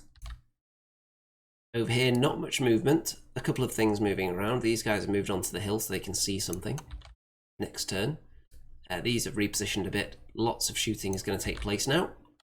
So these shooters do charge into Bracky, which I'm kind of pleased about, because it means I'm not going to be stuck behind the terrain after fighting them, and they're unlikely to kill him. They're only ogre shooters after all. They do have crushing strength, so they're pretty good at shooting. They've actually got more chance of killing him in combat because he's an individual, so they would have -1 to shoot him. So I can see why they've done it, but the positioning of it is favourable to me, I think, because it means I'm not tied up behind this big rock. I can actually fight them here and then see whatever's on this hill here. So it could be important, the positioning of that fight later on, depending if I can chew through them fast enough. Susu down there as well to help. So the shooting starts to plink away on these golems, and the shooter hordes are quite devastating. Damage is building up. This one takes a wound as well. This one takes more wounds, and more wounds. The gargoyles only take 1 point of damage, so they'll be fine. This one takes a little bit more, but this one ultimately ends up on 11. Gargoyles end up on 4, because something else targets them as well. And the golems are killed. So 11 damage on them, and that's 1 unit deleted. And my opponent will be thrilled if he can delete 1 big, scary unit per turn, because that means by the time I get there, I won't have enough to get through all the ogre shooter hordes. So I need it to be worse than that, the shooting, in subsequent rounds. I'm going to succeed here. Bracky takes some damage from them, but not enough to worry him at this stage. And there's how it's looking. So we just keep pushing forward, and we'll see how it goes. Turn 2, gargoyles into the sniffs, trying to get a bit lucky and maybe kill them, because Basusu, or Basuzan, is required to assist in this fight here. And hello to Raphael in the chat. And this damage hasn't been added up here. There's actually going to be 6 damage on them at the end of this. They do 3 each, but that is very disappointing. Basuzan and Bracky only doing 3 damage each on a defense 4 unit is really poor. So, wow. I was hoping I could just kill them with both these units in one go, but no. So the Immortal Guard continuing to move forward. And some damage on here from shooting. I think that may have been a throwing mastiff that did that. And pushing forward the golems and Infernoc going up. So if these golems can survive another round of shooting because they've been healed, then they will be able to charge something. And the mortar doesn't hit anything yet. And there, this unit's up to 6. So, moving on to the Ogre turn 2. So, the bigots, obviously, their sole purpose in life is to block my units from getting towards the good line, which is a wise move. And 1 parks in front of each of these 2. And this one attacks the Dragonfire team. And everything else that can shoot will shoot. So, shooting coming from down here as well. And wounds are being plinked away onto things. The mortar takes a bit of damage. I think that's probably from a blizzard, but not much. And all these units shoot, and look at all the damage. The Obsidian Golems are put on double 1 from the immense shooting barrage here. And wow. I mean, what could I do differently here? Maybe had Basusu on this flank, but would that really help when there's so many of them? I can only attack 1 of them at a time to stop them shooting. Basusu isn't going to kill 1 of them in 1 round, probably. So that's just going to delay the inevitable. And then I wouldn't have Basusu over on the other flank. So that's... I really just have to push forward and hope for the best here. So they are going to be dead, and of course they are. Still got Infernoc though, so it's not all over. I don't actually need to win this area. I just need to keep them tied up and win in the middle and sit on a few objectives there with my Immortal Guard. But the fact that I've lost the 2 Golem hordes after 2 turns, 1 in each turn from shooting, is not a juicy sight. This is, though, just a waiver on the Dragonfire team, which I'm always satisfied with. It keeps them alive, just a 50-point model. You're going to have to fight them again. Gargoyles are killed by the sniffs on the counter. And I think these guys actually became wavered from this double attack, which is why they didn't attack Bracky this turn. And that's the end of that. So turn 3. Basusu kills the sniffs because Bracky thinks, well, I'm going to have enough to kill the shooters that are there. So Basusu goes after the sniffs and kills them, and then turns around and then ends up with her toe dipped into the terrain so she can charge out of it again. And look at this. Bracky damages them a fair bit, but then double 1. Without regenerating any wounds back either. So Bracky is in peril now. That could be critical because I need my individuals to survive so they can go off and start damaging units on the other half of the table. But alas, it could be all crumbling here. I think that's representing that they've used their throwing mastiff, I think. But they're closing in. And the mortar, what does it do? Well, it lands on this unit of shooters and wavers them. So it looks like they're up to 10 damage now with the throwing mastiffs and the mortar landing. Infernock went round, he charged into the furthest forward bigot and ignored the other one, and then overran after killing it. And then the decimators killed the one that was here. So both the bigots are dead, so there's nothing else to block in Infernock. So if Infernock survives one round of shooting, he will be moving up there, pivoting, and then being surged into the flank of those shooters probably. Because after one round of shooting, he's going to have taken probably a lot of wounds. So just charging hindered into the front is going to do absolutely nothing. It's just going to stop them shooting for a turn, and then most of these will still be in charge range on him, so they'll multi-charge him. And if he's already taken plenty of wounds from shooting, he'll be at death's door anyway, so it doesn't make a difference whether he gets charged in the front by everybody, or whether he takes this unit out by killing it, and then turns around and gets charged by everybody. It's worth the risk. Exposing his rear and flank, it's worth it to try and kill one unit of shooters. Because if he can survive one round of shooting, he's going to be pretty close to death. So turn 3 for the Ogres. Another attack on the Dragonfire team. I think these guys have moved backwards off the hill now, so they can't be charged by the Immortal Guard. And these guys go back into Bracky. Disappointing that they're still alive. Yeah, there's the backwards move. Confirmed. All the shooting converges on Infernock, does 8 damage. That's nowhere near going to be enough to get rid of him though. He's dash 20, so you'd need to roll a double 6 to kill him under these circumstances. So he's doing okay. I would rather that shooting had happened on the previous turn, so I still had my golems alive though. The mortar becomes wavered from a blizzard. And that's how that's looking. So I'm not going to be able to charge that unit, but I am going to be able to move this unit up and use the throwing mastiffs on them. I've still got one left. And here, another waver on the Dragonfire team, keeping that bigot tied up for yet another turn. But look at this, Bracky. Despite inspiring himself, he dies after double one-ing that unit. Seems to be how it goes though, doesn't it? So he's dead. And not looking as healthy now. I'm sure Basusu can finish them off, but it's too late to save Bracky. And down here, the sniffs went into the flank of the decimators, but it's hindered, so they only did 3 damage. That's fine. And that is the turn. So turn 4 for the Abyssal Dwarfs. These guys move up onto the hill, and they throw their throwing mastiff into the shooters, and double 1 again.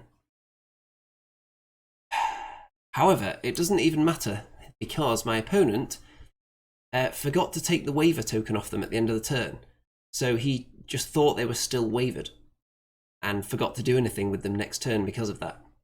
So, okay, it doesn't matter. Sometimes people just have memory lapses like that. I'm sure I've done it plenty of times as well. I'm sure you've witnessed it happening in these battle and tournament reports plenty. So Basusu does kill the shooters there that should have been dead last time. But we needed Bracky alive, folks. Infernock does get surged into the flank of this unit, but only manages 8 damage and not a kill. But it was already on 8, so I could have just charged into the front and then healed Infernock, maybe got 3 wounds back on him, but would that really have helped?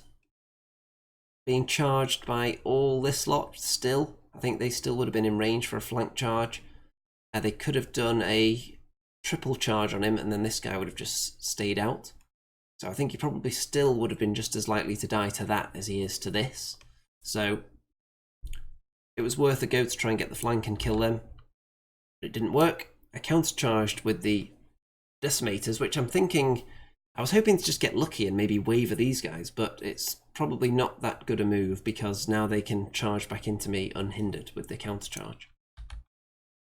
So it's not looking healthy at the moment, and it's going the way I feared it would looking at the lists and the scenario.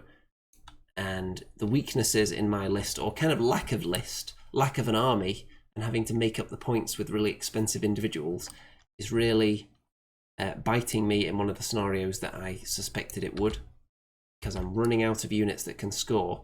I've got 4 left on the table. There are lots of objectives around, and my opponent has more scoring units alive than I do, definitely. So, my opponent's turn now, and Infernock, as nice as he looks, he's going to get eaten. The Dragonfire team finally goes down, but I don't mind one bit. Infernock is dead from a zillion wounds. I think that is the actual number there. That many dots adds up to 1 zillion. And that's how they position themselves afterwards. And the decimators become wavered on the countercharge there, which is okay, I suppose, but I do with them being alive because I've got objectives I need to be scoring. The mage here just moves on to that objective and gets out of the charge arc of the Immortal Guard. And if I'd thought more carefully about this, I would have turned the Immortal Guard to face that objective so that anyone trying to block it, I would be able to charge them. But alas. So you can see that this, you can see that this unit didn't do anything this turn because my opponent left the waver counter on them, forgetting they'd been double won. And it's not looking too healthy. But turn 5 for the Abyssal Dwarfs. So they charge in and kill that unit that were double wonned before, and they're just going to sit here now and hope to survive the game because they're on an objective and they can't afford to move. Basusu attacks this caster, hoping to free up space so these guys can come and get this objective. Again, in hindsight, they could have just turned to face in this direction while Basusu's doing this, so just in case she fails, they can still get to the objective, because she just didn't do very well with her attack rolls there. However, Dravak finishes off the ogre shooters that Infernock wounded with his fireball, so that's nice. And all in all, we're getting some killing done, but it's not looking good for the scenario. Turn 5 for the ogres. So that guy's just chilling out there. There's a wizard running around back here just randomly lightning bolting me. And this bigot is going after the mortar, trying to shoot it to death. And these shooters charge from up there, down into the rear of the decimators, and the sniffs have just backed away onto an objective there. These shooters put some serious wounds onto the Immortal Guard here, and they're not dead yet though. And the decimators are dead. So it's not looking healthy, probably not going to win, because I'm not going to be able to kill enough opposing units. So I'm just going to have to try and kill what I can and get some more points. Turn 6, so Basusu does kill that warlock anyway. And Dravak fails to kill the sniffs with a fireball, which is quite annoying. They're already damaged, so hoping to maybe get a bit lucky and kill them, but it was not to be. And I tried to fire a rock at this wizard as well, but that failed. These Immortal Guard aren't going to be able to... I don't think they're quite within range of that objective. These ones are, but they're likely to get killed. And I actually healed them with the Ironcaster, because the Ironcaster can only heal golems and Immortal Guard, which is interesting, the fact that it can't heal other kinds of infantry. Maybe there's something in the fluff that gives a good reason for that. It's Kings of War fluff, so I don't know anything about it. And so on my opponent's final turn, this guy, the captain, just dances onto an objective. They just spread out onto objectives and then they're going to try and shoot some more units. So this unit takes more damage, and even more damage, and they are ultimately killed. And that is going to be that. So that's the end of the game. I don't know if I mentioned it before, but there are no turn 7s in this tournament, by the way. It keeps the games on track a bit more. And that's it. That's the final image. So, looking at my score sheet, we actually killed only... We both killed more than half of each other's armies. My opponent killed a couple of hundred more points than I did, which isn't surprising considering I was just walking into gunfire. If I was going to face a list like this, I would rather it be a scenario where I could pick and choose where I want to be. Something like invade, so my opponent can't score any points without moving for a start, and I could just pick a side of the board to advance on, rather than walking into all the gunfire where the objectives were. But even then I was outdropped, I think, so I was positioning things before I knew where all the shooters were going. So it's a tough one. Very difficult matchup, and they're able to focus fire and really put out some serious pain and pretty much kill a big nasty unit a turn. So very, very dangerous. But I did get some juicy bonus points for the amount of killing I did, though. So I've got lots of bonus kill points in this, looking down here. I don't think I got the most kills out of anybody, but I perhaps did the best at killing an amount that was just over the threshold to the next level, so I got an extra point. Whereas other people may have totally tabled someone when all you need to kill is 1600 to get maximum. So other people had more kill points, but I think I did well on getting a lot of kill points, which are going to keep me high in the table. And we don't need this arrow anymore. So ultimately, I ended up finishing in 3rd place, which is pretty good considering I've never taken this army to a tournament or even played it in a game before. Never used Abyssal Dwarfs before in my life in this game. The list was thrown together on 3 days' notice. Half of it was painted on 3 days' notice, and it was made up of units that you wouldn't really make an army with. There's just too many things that can't score, too many individuals. So all in all, I'm very, very pleased under those circumstances to finish 3rd and to be one average dice roll away from probably winning the tournament, as I was in the previous round. If I'd rolled a 6 on 2 dice twice in a row, then I would have won the tournament very, very, very likely. Even if I'd had this exact result in game 4, then the win in the previous round would have been enough to give me the tournament win. So on the first outing with an army, you can't really ask for more than that. Being in a position where you have a decent chance of winning it overall is pretty solid, if you ask me. And it gives me hope for the future with this army, with a few tweaks, things that may well come out of the list. The Iron Caster possibly will be removed because it's just too many points, and I like the Dravok Infernoc combo. I want to stick with that. So if I leave one of them in, it would probably be him, and I'd take out the Iron Caster. The Decimators are too expensive, in this edition anyway, so they are going to come out. And they'll probably come out anyway. I might give them a try. I might actually get more of them sampled because I actually picked up this box of Decimators from Black Dragon Miniatures while I was there. So that's going to be juicy if I can make them up into a regiment or even a horde at some point. And I think it's more efficient if you're not using just a troop of them. If it's 120 points, you can take the Dragonfire team for 50. So for the extra 70 points, what do you get for that? You get a unit strength of 1, and you get piercing, and you get the ability to not be individual. So does that really sound worth it? I would suggest probably not. I don't know what you people in the chat think, but they just seem horribly over-busted, the Decimators, compared to the Dragonfire teams. So things I'm going to be bringing in, I'm working on my half-breed unit. I've got a box of them fully assembled down on the floor. I've got 8 of those that are going to go on a couple of little nice cavalry bases, so they'll be done. They'll give me some much needed speed. I really like the Immortal Guard regiments, but I have the option of either making it cheaper by combining them into a Black Souls horde, or just taking the Throwing Mastiffs away from them. which can make the whole army a little bit cheaper, give me more points for other things.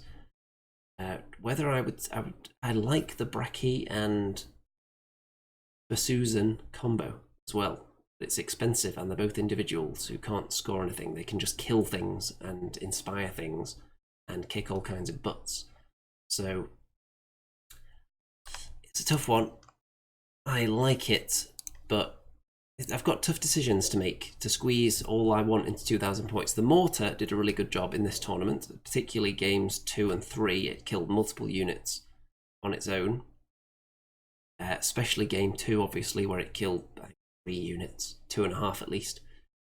And very, very juicy. I like that. It's 120 points for 1. I think it's probably worth sticking 1 in there. I wouldn't want to have more than that because I'm really struggling for points then. But we'll see where I can shave off points here and there and fit other things in. I'll try out some different builds over the next few weeks as well in some practice games, see how they go, and you'll see the battle reports of that, of course. And I'm going to disappear from your screen now so you can look at this beautifully photoshopped thumbnail.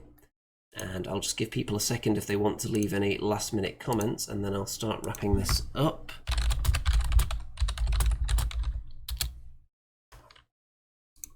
Okay, and any more comments to come in?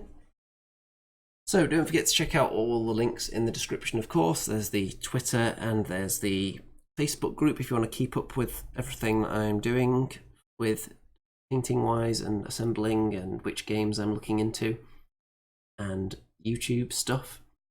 I post pretty much everything on there.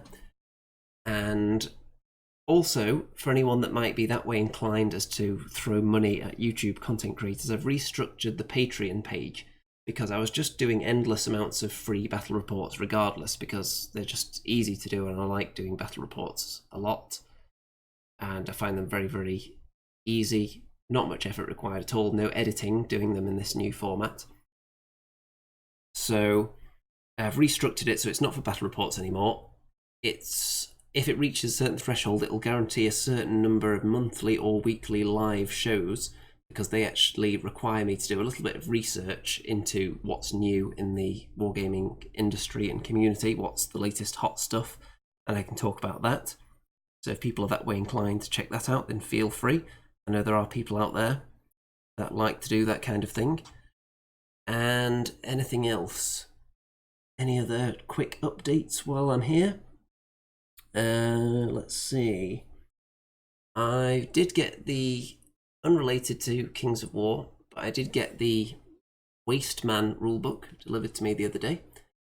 And I also bought a couple of miniatures for that. I may do something on that at some point, but I'm going to be very, very busy in the build-up to Clash of Kings, so it could be a little while before we see that. And then after Clash of Kings, it's 3rd edition, of course. Gorilla says they'll probably be repointing come 3rd edition. Yes, I would hope that troops of decimators become much cheaper in 3rd edition, otherwise they won't be a very good choice.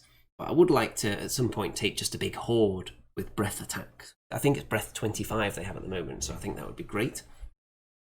And I've got slave orcs as well, but I'm not going to assemble them yet. I'm going to wait until 3rd edition hits for them, because I want to see what they do with them to change them, because Yellow Bellied is going away. So will they give them any other changes? Are they going to be repointed? A certain unit size is going to be better, so I would want to base them that way. These are all questions that I'm going to wait to have answered before I build that army up. I did get a nice orc army from WAFCON. Demolisher says, I'm glad I caught this. You're inspiring me to revisit the Herd army I started a year or so back. Yeah, Herd are a lot of fun as an army. I've played against them quite a few times. They've been through a few stages because they've had tweaks over the years. It used to be all about running the Stampede because they had such insanely high nerve, and then their nerve was scaled back a bit. So people stopped taking them quite as much, but they have a lot of really nice, fast, hard-hitting options. So they're one of the juicier combat armies. They have some good choices, and you can get creative with the models as well, because Mantic, I don't think, do they have anything released for the Herd? I don't think they do. So you can use all kinds of stuff. They may have some models that can double up as Herd. I know someone at Clash of Kings last year had a Herd army that was made 100% from Mantic models, using a lot of converted Moor beasts and some Dead Zone animals as well. So it can be done. but you can use all kinds of crazy animals and stuff, and they're a lot of fun. So I'll be doing lots of juicy videos on 3rd edition as well. Hopefully as soon as it hits I'll be all over it like a rash, but the good kind of rash that you enjoy scratching, not the kind of rash that's just really painful, just a nice fun rash. So as soon as that comes out I'll try and get right on that with battle reports and analysis of the changes to the rules and the way it's going to affect the different armies, specifically the ones I play, which is quite a lot nowadays, somehow. It used to be all about the goblins and the undead, but now it's quite a lot more than that. I've played ogres a fair bit, I've played Rordia a lot this year, and now of course the Abyssal Dwarfs. I'll be interested in all those armies and how they're affected, and whether or not my old dwarf army even becomes viable in 3rd edition, because the really good stuff for the dwarves at the moment are models that weren't part of the old Warhammer range, so you've got things like dwarf cavalry and elementals that are good, whereas the old dwarf infantry is very, very slow and is not seen as that competitive. So my old Warhammer army hasn't been able to see too much Kings of War action. I do have so many Kings of War specific armies that it would be difficult to justify using them at all, especially with these Abyssal Dwarves now. The new hot, spicy thing that needs to be out there, exposing itself to people. Gorilla has got to go and scratch a rash now. So yeah, well, hopefully everyone does that. If you have a rash, you probably shouldn't be scratching it though, but sometimes they are fun to scratch on. And yes, I will certainly keep up the good work. So, time to wrap this one up. Don't forget to stay tuned. There'll be more juicy stuff coming up. Check out Facebook, of course, if you want to be up to date with all that. And all that remains to be said is, good night out there, whatever you are.